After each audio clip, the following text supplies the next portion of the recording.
Bismillahirrahmanirrahim. Rukun Islam ada 5 perkara. Yang pertama, mengucap 2 kalimat syahadat. Yang kedua, sembahyang sehari semalam 5 waktu.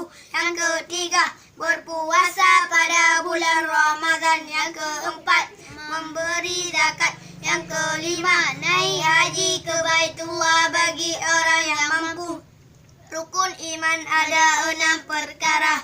Yang pertama, percaya kepada Allah. Yang kedua, percaya kepada malaikat Allah.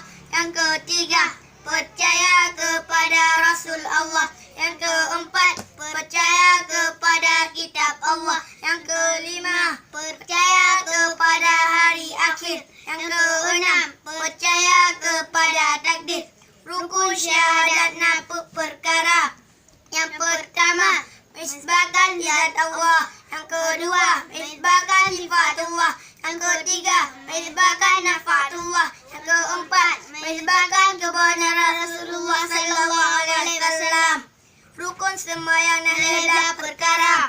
Pertama, ni dua berdiri, letak kebir rukun jina. Fatihah dan sembahyang, rukun 5 dalam bicara.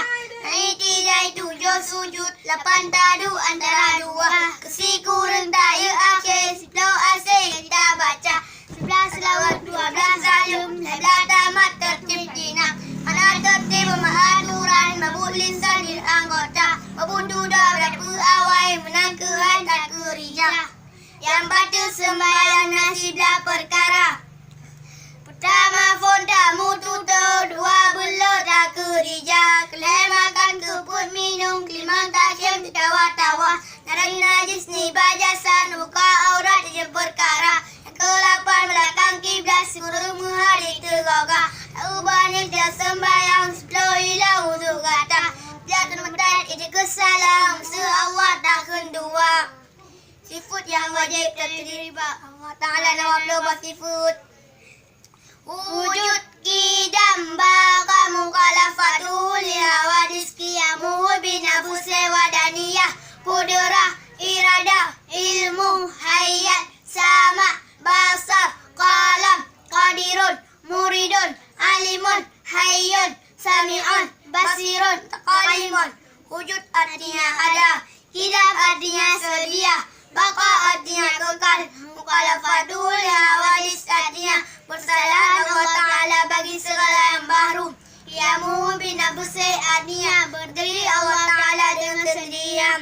Wadaniyah artinya usaha, kudrah artinya kuasa, iradah artinya berkehendak, ilmu artinya mengetahui, hayat artinya hidup, sama artinya mendengar, basar artinya melihat, qalam artinya berkata, qadirun artinya yang kuasa, muridun artinya berkehendak, alimun artinya mengetahui, hayyun artinya yang hidup, sami'un artinya mendengar, basirun artinya yang melihat, mutaqalimun artinya berkata-kata.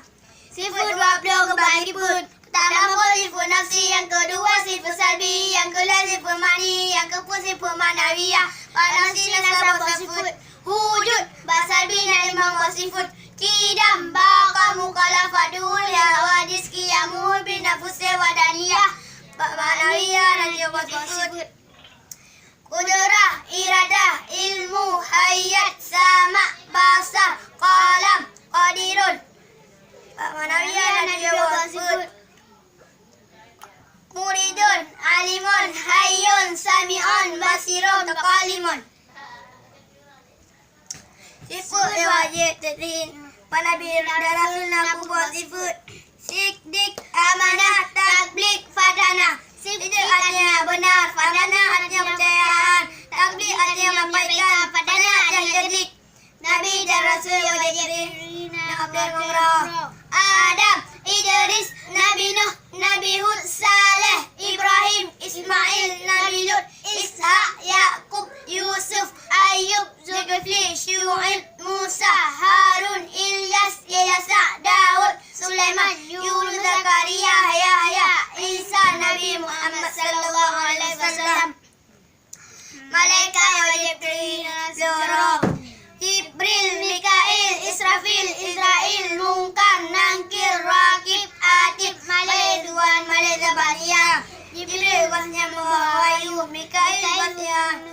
hujan.